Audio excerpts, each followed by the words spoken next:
കഥയിലേക്ക് എന്നെയും നിങ്ങളെയും അവരറിയാതെ പിടിച്ചുകൊണ്ടുപോയി. പ്രിയപ്പെട്ടവരെ, 150 കോടി രൂപ പൈസ മുടക്കി സിനിമയെടുത്തു എങ്കിൽ അത് മലയാളിക്ക് അഭിമാനമാണ് എന്ന് നമ്മൾ പറയുന്നുണ്ട് എങ്കിൽ 3,60,00,000-ലധികം ആളുകൾ ജീവിക്കുന്ന കേരളത്തിലെ 50,000 പേരെ പോലും നേരിട്ട് ബാധിക്കുന്ന ഒരു പ്രവർത്തന മേഖലയല്ല ഒരു സിനിമാ പ്രവർത്തനം എന്ന് പറയുന്നത്. അവന്റെ ലാഭത്തിന് വേണ്ടി അവൻ പൈസ കൊടുത്തെടുക്കുന്ന ഏതാശയവും അതിലൂടെ പ്രചരിപ്പിക്കാനുള്ള അവകാശം ഈ രാജ്യം അവന് കൊടുത്തിരിക്കുമ്പോൾ അതിനകത്ത് കമ്മ്യൂണിസം ഉണ്ടോ, അതിനകത്ത് കോൺഗ്രസ് ഉണ്ടോ, അതിനകത്ത് വർഗീയ ശക്തികളുടെ പ്രകടനത്തെ കുറിച്ചാണോ പറയുന്നത് ഒന്നൊന്നും ചിന്തിക്കുന്ന ആളുകളല്ല നമ്മൾ. ഒരു സിനിമയെയും കലയെയും ആസ്വാദന ശേഷിയും ആവിഷ്കാര സ്വാതന്ത്ര്യത്തെയും അതിന്റെ മര്യാദയ്ക്ക് വിടണം എന്നുള്ള അഭിപ്രായക്കാരാണ് നമ്മൾ.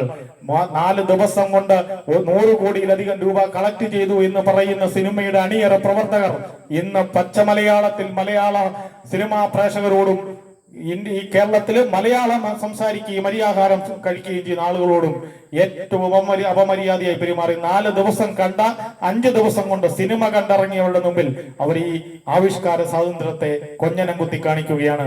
ഞങ്ങൾക്ക് തെറ്റുപറ്റി, ഈ സിനിമ തിരുത്താൻ ഞങ്ങൾ തയ്യാറാണ്.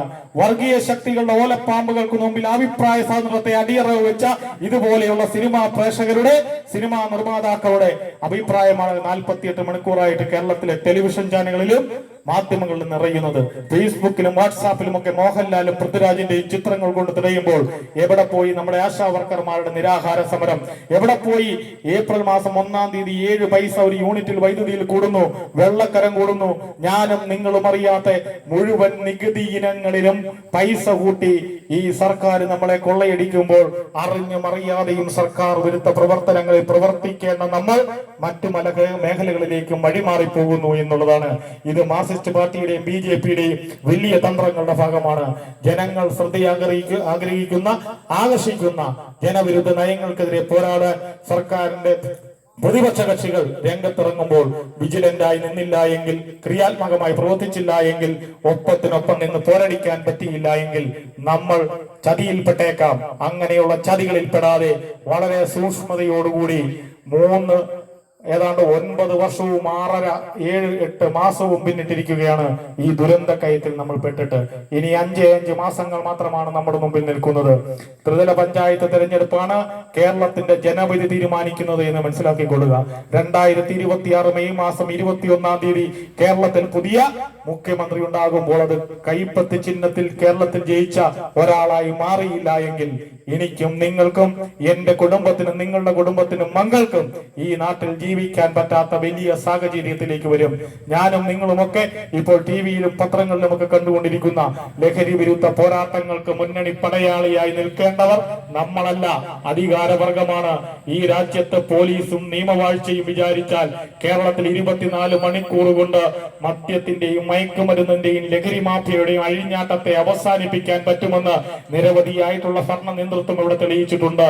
ഒരു ഉത്തരവ് കൊണ്ട്, ഒരു ഓപ്പറേഷൻ കൊണ്ട്, ഒരു റെയ്ഡ് കൊണ്ട് 24 മണിക്കൂറിനുള്ളിൽ കേരളത്തിന്റെ ലഹരി മാഫിയയെ അടിച്ചമർത്താൻ കഴിയുന്ന സംവിധാനം കേരളത്തിലുള്ളപ്പോൾ ഇതിനെല്ലാം ഒത്താശ ചെയ്തുകൊണ്ട് ഡിവൈഎഫ്ഐക്കാരനെയും SFIക്കാരനെയും പണിയില്ലാത്ത മാർക്സിസ്റ്റുകാരനെയും ഇതിന്റെ ഏജന്റുമാരായി അങ്ങ് മലബാർ തൊട്ട് തിരുവനന്തപുരം വരെ അഴിച്ചു വിട്ടുകൊണ്ട് ഈ കേരളത്തിൽ പണിയില്ലാത്തവന് പണി ഉണ്ടാക്കി കൊടുക്കുന്ന, കേസില്ലാത്തവന് കേസുണ്ടാക്കി കൊടുത്ത് ഈ നാട്ടിൽ സാമൂഹ്യ വിരുദ്ധരുടെയും കൊള്ളരുതാത്തവന്മാരുടെയും കേന്ദ്രമാക്കി കേരളത്തെ മാറ്റിക്കൊണ്ടിരിക്കുന്ന പിണറായി വിജയന്റെ നവോന്മുഖ വികസനത്തിന്റെ തട്ടിപ്പ് കാഴ്ചപ്പാട് നമ്മൾ മനസ്സിലാക്കണം.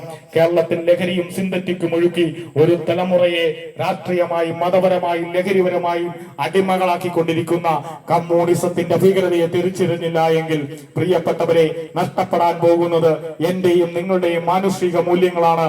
ഞാനും നിങ്ങളുമൊക്കെ ഉയർത്തിപ്പിടിച്ച കുടുംബ ബന്ധങ്ങളുടെ ഇകഴ്ചയിലേക്കാണ് പോകുന്നത്. അമ്മയെ മറ്റു കണ്ണുകൊണ്ട് കാണുന്ന മകനും സഹോദരിയെ മറ്റുള്ള രീതിയിൽ കാണാൻ പ്രേരിപ്പിക്കുന്ന സഹോദരനുമൊക്കെ ചിന്തിക്കുന്ന മനസ്സെന്ന് പറയുന്നത് മലയാളത്തിന്റെയും മനുഷ്യത്വത്തിന്റെയും അല്ല, മറിച്ച് ലഹരിക്കും മാരക രോഗങ്ങൾ പോലെയുള്ള കാര്യങ്ങൾക്കും അടിമകളായി നിൽക്കുന്ന അവന്റെ മനസ്സിലേക്ക് എന്റെ തലമുറ മാറിയെങ്കിൽ രാമായണവും മഹാഭാരതവും ഒക്കെ വായിച്ച് സന്ധ്യാനാമങ്ങളുമായി സന്ധ്യാപാത്രങ്ങളുമായി വീട്ടിൽ കഴിഞ്ഞിരുന്ന ഒരു കാലഘട്ടത്തിൽ നിന്നും ഇന്ന് പരസ്പരം സംസാരിക്കാത്തവരുടെ തലങ്ങളിലേക്ക് നമ്മൾ എത്തപ്പെട്ടു എങ്കിൽ അത് ഏറ്റവും